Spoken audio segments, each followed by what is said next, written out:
फरमाया अशक़क़्त क़ल्बहू, उसने मौत के डर से कलमा पढ़ा या अल्लाह के डर से कलमा पढ़ा। ये तुझे कैसे पता चला? क्या तूने उसके दिल को चीर कर देख लिया था? क्या तू उसके दिल में घुसा हुआ था? तुझे कैसे पता चला कि उसने मौत के डर से पढ़ा है या अल्लाह के डर से? कल कयामत के दिन तू इस कलमे को क्या जवाब देगा? कल कयामत के दिन ये कलमा जब आएगा, ला इलाहा इल्लल्लाह मुहम्मदुर रसूलुल्लाह, जब इसकी जबान से ये कलमा निकलते हुए आएगा तो तू इस कलमे को कल क्या जवाब देगा? कयामत के दिन तू इस कलमे को क्या जवाब देगा? इस कलमे की गर्दन का हाथ तेरे गरिबान पर होगा, तू इस कलमे को कल कयामत के दिन क्या जवाब? हम आए ही हैं इस दुनिया में जन्नत कमाने के लिए, वरना जो अमल करके नहीं मरता वो गोलियों से मर जाता है। देख लो, कल फिर मर्डर हुआ रात में 3 बजे। 20 साल से सबसे ज्यादा तकरीरें मेरी कत्ल पर वही मौजमपुर, हाड़ू चक और नारायणपुर वाले इलाके में होती है, कत्ल पर। क्या फर्क पड़ा है? आप ईमानदारी के साथ बता दीजिए, तकरीरों का कोई असर हो रहा है? जलसा चाहिए मौलाना जर्जीस साहब का, कोई और मौलाना नहीं चलेगा, जर्जीस साहब हर हाल में चाहिए। और जर्जीस साहब की 20 साल की तकरीरों का असर देखो, न कत्ल बंद हो रहा है, न जराइम बंद हो रहे हैं, न कैरम बोर्ड बंद हो रहा है, न गाली गलूच, न शराब नोशी, न सूद, न ब्याज, कोई कमी उसमें नहीं आ रही है। यह सूरत हाल पैदा है।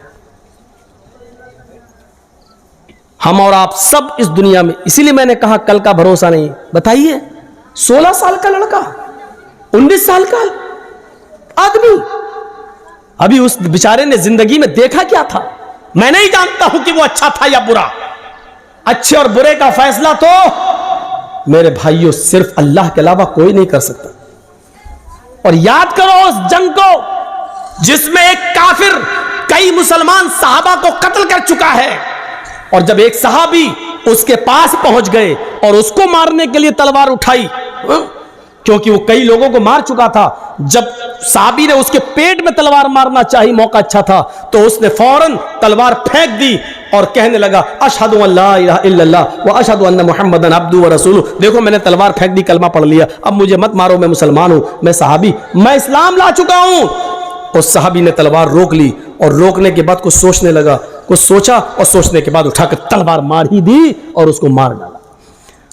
जंग खत्म होने के बाद अल्लाह के नबी सल्लल्लाहु अलैहि वसल्लम के पास आए, कहा अल्लाह के रसूल, उसने कई लोगों को मारा, जब मारते मारते हमारे करीब आया और मैंने तलवार उसके ऊपर उठाई तो उसने फौरन कह दिया अशहदु अल्ला इलाहा इल्लल्लाह व अन्ना मुहम्मदन अब्दुहु व रसूलुहु। उसने तलवार फेंक दी थी, कहने लगा कि मैं इस्लाम ले आया, मुझे मत मारो, मैंने रोक लिया तलवार, लेकिन उसके बाद फिर मैंने तलवार मार दी, क्योंकि मैंने जान लिया था कि वो मौत के डर से कह रहा है। उसने देख लिया कि तलवार मेरे हाथ में, वो मौत से बचने के लिए कलमा पढ़ रहा है। अल्लाह के नबी सल्लल्लाहु अलैहि वसल्लम ने फरमाया लिमा कतलता लिमा कतलहू, तुमने उसको, लिमा कतलतहू, तुमने उसको कत्ल क्यों किया?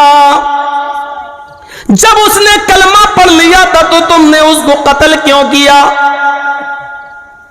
इस सहाबी ने जवाब दिया, आय अल्लाह के नबी, वो मौत के डर से कलमा पढ़ रहा था, उसने जब देख लिया कि मेरे हाथ में तलवार है और यह आदमी मुझे बिल्कुल मारने के दर पे है, तब उसने मौत से बचने के लिए कलमा पढ़ लिया, इसलिए मैंने उसको मार दिया। फरमाया अशक़क़्त क़ल्बहू, उसने मौत के डर से कलमा पढ़ा या अल्लाह के डर से कलमा पढ़ा। ये तुझे कैसे पता चला? क्या तूने उसके दिल को चीर कर देख लिया था? क्या तू उसके दिल में घुसा हुआ था? तुझे कैसे पता चला कि उसने मौत के डर से पढ़ा है या अल्लाह के डर से? कल कयामत के दिन तू इस कलमे को क्या जवाब देगा? कल कयामत के दिन ये कलमा जब आएगा, ला इलाहा इल्लल्लाह मुहम्मदुर रसूलुल्लाह, जब इसकी जबान से ये कलमा निकलते हुए आएगा तो तू इस कलमे को कल क्या जवाब देगा? कयामत के दिन तू इस कलमे को क्या जवाब देगा? इस कलमे की गर्दन का हाथ तेरे गरिबान पर होगा, तू इस कलमे को कल कयामत के दिन क्या जवाब देगा। मेरे भाइयों, इस हदीस से पता चलता है कि किसी भी कलमा गो मुसलमान को मारना, किसी मुसलमान को कत्ल करना कितना बड़ा जुर्म है। उस कयामत के दिन जिस आदमी को कत्ल किया गया है, मकतूल जिसको कत्ल किया गया है, कयामत के दिन अपने कातिल को ढूंढेगा, इधर उधर पूरे मैदाने महशर में ढूंढता फिरेगा।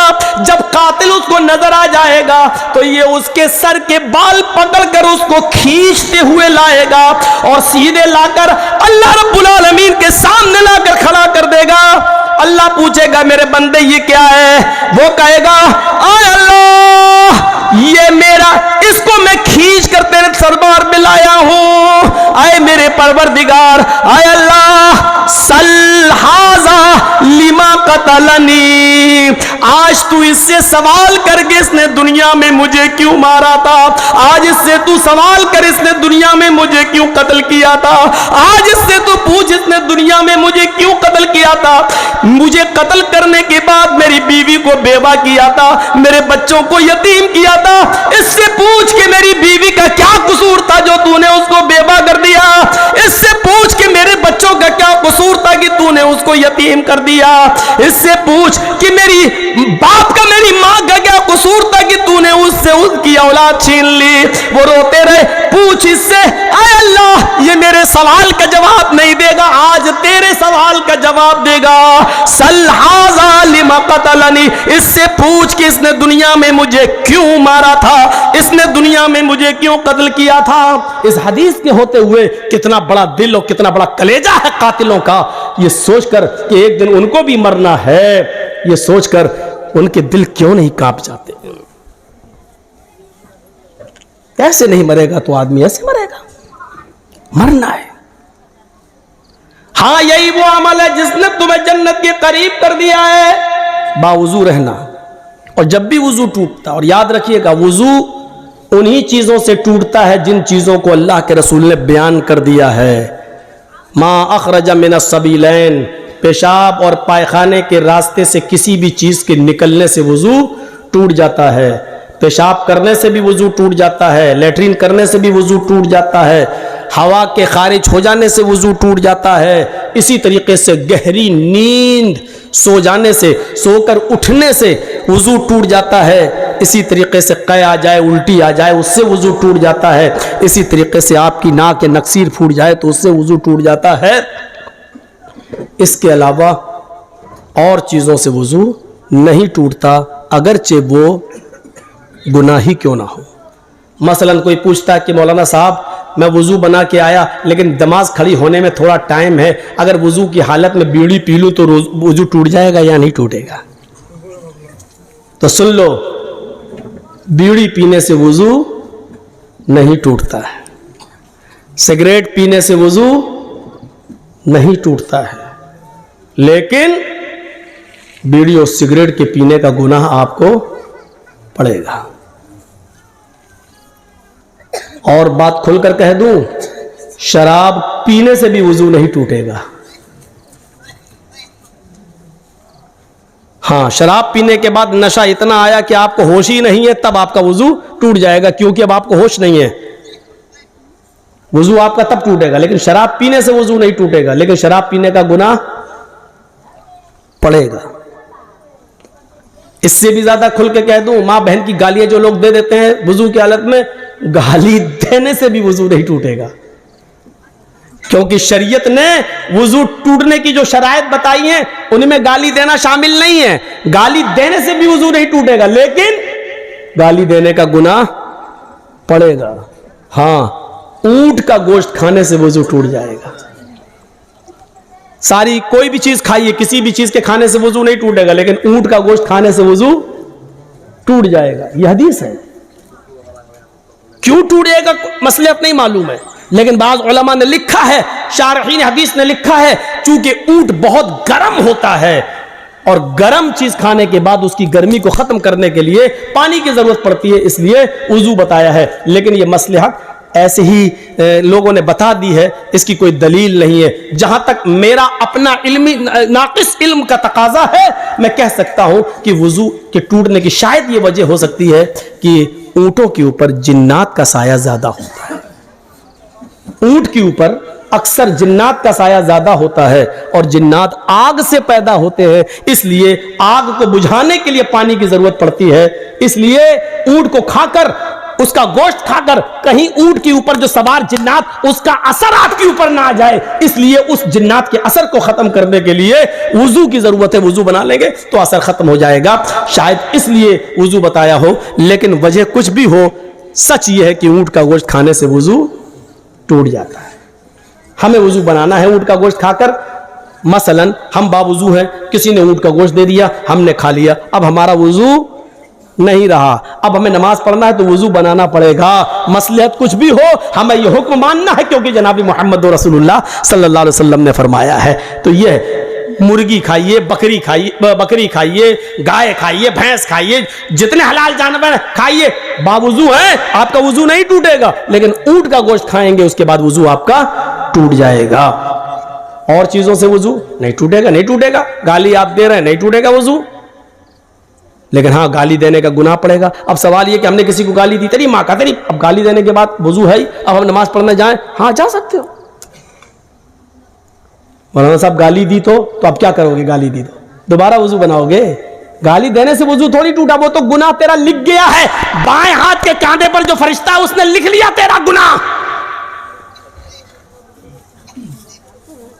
अब तुम जाओ अल्लाहू अकबर कहो, नमाज पढ़ो, अब उसमें दुआ तो आएगी, औज़ु बिल्लाहि मिनश शैतानिर रजीम बिस्मिल्लाहिर रहमानिर रहीम। भाई सुभानक अल्लाहुम्मा पढ़ोगे तो उसमें पढ़ोगे ना, वला इलाहा गैरुक औज़ु बिल्लाहि मिनश शैतानिर रजीम बिस्मिल्लाहिर रहमानिर रहीम अल्हम्दुलिल्लाहि रब्बिल आलमीन अर्रहमानिर रहीम। अल्लाहुम्मा बाइद पढ़ोगे तब भी अल्लाहुम्मा बाइद बैनी व बैन खताया कमा बाअता बैनल मशरिक़ि वल मग़रिब अल्लाहुम्मा नक़्क़िनी मिनल खताया कमा युनक़्क़ा थौबुल अबयज़ मिनद दंस। ये पूरी दुआ पढ़ोगे, उसके बाद पढ़ोगे औज़ु बिल्लाहि मिनश शैतानिर रजीम बिस्मिल्लाहिर रहमानिर रहीम। जहां आपने गाली दी औज़ु बिल्लाहि मिनश शैतानिर रजीम पढ़ने के बाद आपने उस असर को खत्म कर दिया, लेकिन गाली देने का गुनाह आपको पड़ेगा। तो मेरे भाइयों इस बात को याद रखिएगा, मसले हैं ये छोटे छोटे, इनको अपने जहन में रखिएगा। हर हराम चीज नापाक नहीं होती है, मसला याद रखिएगा। हर हराम चीज नापाक नहीं होती है। मसलन हम नमाज पढ़ने के लिए जा रहे हैं, अचानक कोई आदमी शराब पी रहा और शराब की बोतल से शराब गिरी और मेरे कपड़ों पे गिर गई। अब शराब हमारे कपड़ों पे लगी हुई है, क्या इस शराब से हमारा कपड़ा नापाक हो जाएगा? क्या हम धोएंगे उसके बाद जाएंगे नमाज पढ़ने के लिए? तो मसला याद रखिए मेरे भाइयों, शराब हराम तो है लेकिन नापाक नहीं है। और नापाक ना हो, सिर्फ हराम है, सिर्फ हराम है, यानी उसको आप पी नहीं सकते, उसका पीना हराम है, लेकिन कपड़े पे अगर आपकी गिर गई है और नमाज की जमात खड़ी है तो आप उसी कपड़े में नमाज पढ़ लीजिए, आपकी नमाज हो जाएगी। इसी तरीके से आपने किसी जानवर को ज़िबा किया, बकरे को या गाय को, और छुरी चलाते वक्त खून की छींटें आपके कपड़े पे आ गई, खून हराम तो है। इन्नमा हर्रमा अलैकुमुल मैतता वद्दम, अल्लाह ने खुद कहा तुम्हारे ऊपर मुर्दार हराम है, तुम्हारे ऊपर खून हराम है, तुम्हारे ऊपर लहमल खिंजीर, सूअर का गोश्त हराम है। कहा है? सुन लीजिए, खून हराम तो है, आप खून पी नहीं सकते हैं। खून जब आप निकालेंगे तो जम जाएगा, जमा हुआ खून आप चाकू से काट कर आग में भून कर खा नहीं सकते हो। महाराष्ट्र में, कोकण में बहुत से लोग खाते हैं। भैंस काटी, कोई भी कुत्ता काटा, कुछ भी काटा तो ब्लड जो निकला उसको एक प्लेट में जमा किया, उसको जमाया, चाकू से काटा और पनीर की तरह हो जाता है वो, चाकू में लगाया, आग में भूना और खा रहे हैं उसको। तो खून खाना और खून पीना हराम है, लेकिन नापाक नहीं है। नापाक की दलील चाहिए, नापाक नहीं है। हर हराम चीज नापाक नहीं होती है। कपड़े पे गिर जाए तो आप नमाज पढ़ सकते हैं, आपकी नमाज हो जाएगी। बहुत सी चीजें पाक होती हैं लेकिन गंदगी में शामिल हैं। गंदगी में शामिल है नाक। नाक क्या है? कोई आदमी नाक चाट लेगा? नहीं, लेकिन पाक है। अगर नमाज की हालत में हम छींके हूं और पूरी भर गई नाक, तब आप क्या करेंगे? आपके पॉकेट में रुमाल हो, निकालिए, पोंछिए, रुमाल जेब में रख दीजिए, वही रुमाल है, नाक उसमें भर ली है, और उसी रुमाल को आपने जेब में भर लिया, आप नमाज पढ़ सकते हैं। रुमाल नहीं है तो आप क्या करेंगे? कुर्ता उठाइए, कुर्ते में पूछ लीजिए, क्योंकि आपके नाक पे लगी हुई है। क्या करेंगे आप? कुर्ता उठाइए, पूछ लीजिए, और आप उसी में नमाज पढ़ेंगे। तो नाक गंदी तो है लेकिन नापाक नहीं है। थूक थूक जमीन पर, हमारे मुंह में थूक है, पी गए, खा गए। हर आदमी के साथ ऐसा होता है, अपना थूक आदमी निकल जाता है, कोई बात नहीं, लेकिन अपना ही थूक अगर जमीन पर थूक दे, उसके बाद कहो चाटो तो नहीं चाटेगा। हम खांसे बलगम आ गया, अब बलगम क्या करे? रुमाल नहीं है, दामन में पोंछ लिया, नमाज पढ़ रहे हैं। यह गंदा तो है लेकिन नापाक नहीं है। याद रखिए, हर हराम चीज नापाक नहीं होती है। कुत्ता हराम भी है और नापाक भी है। देख रहे हैं, कुत्ता हराम भी है और नापाक भी है। आप कुत्ता काट कर नहीं खा सकते हैं क्योंकि वो हराम है और नापाक भी है। अगर कुत्ता हमारे बर्तन में मुंह डाल दे तो उस बर्तन को 7 मर्तबा धुलना पड़ेगा। पहली मर्तबा मिट्टी से या आखिरी बार मिट्टी से। अब आजकल मिट्टी नहीं है, साबुन सर्फ वगैरह है, तो उसको एक बार सर्फ से भी धुलना पड़ेगा। 7 बार बर्तन को धुलना है, पहली बार या आखिरी बार सर्फ से या मिट्टी से उसको धुल लीजिए। देखिए, कुत्ता नापाक भी है और हराम भी है, लेकिन बिल्ली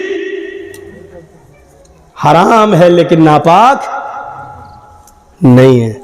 गोश्त दोनों का हराम है, देख रहे हैं आप, ना आप कुत्ता खा सकते हैं ना आप बिल्ली खा सकते हैं।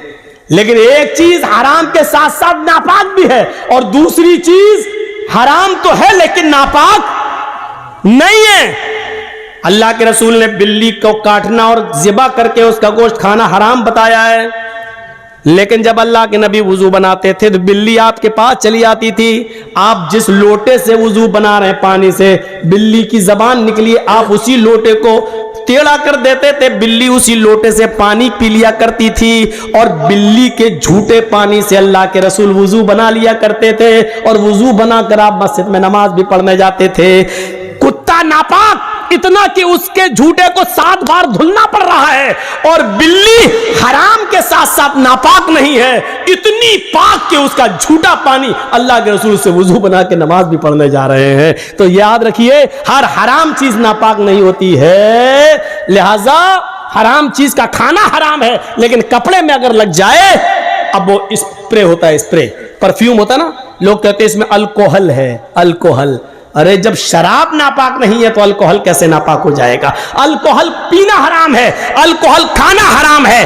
अल्कोहल की बोतल लाकर आप पिएंगे, ये हराम है, लेकिन अल्कोहल अगर कपड़े में लग जाए, खुशबू है, परफ्यूम में है, मारा स्प्रे, और नमाज पढ़ने जा सकते हैं? हाँ जा सकते हो, उसमें अल्कोहल है, बना रहने दो अल्कोहल। अल्कोहल तो फौरन उड़ जाता है, जैसे ही आपने मारा स्प्रे, स्प्रे की खुशबू आपके उस पर आई और अल्कोहल उड़ जाता है। अल्कोहल रुकता नहीं है। होम्योपैथिक मेडिसिन में अल्कोहल डाला जाता है, और जब अल्कोहल जब आप ऐसे पकड़ेंगे और पानी में बूंद डालेंगे, होम्योपैथिक ड्रॉप्स डालेंगे, लिक्विड होम्योपैथ, तो वो अल्कोहल उड़ता जाएगा, अल्कोहल रुकता नहीं है। तो मेरे भाइयों, परफ्यूम लगाकर भी नमाज पढ़ना जायज है, अगरचे परफ्यूम में अल्कोहल क्यों ना हो, नमाज पढ़ सकते हैं, क्योंकि हराम तो हो सकता है लेकिन नापाक नहीं।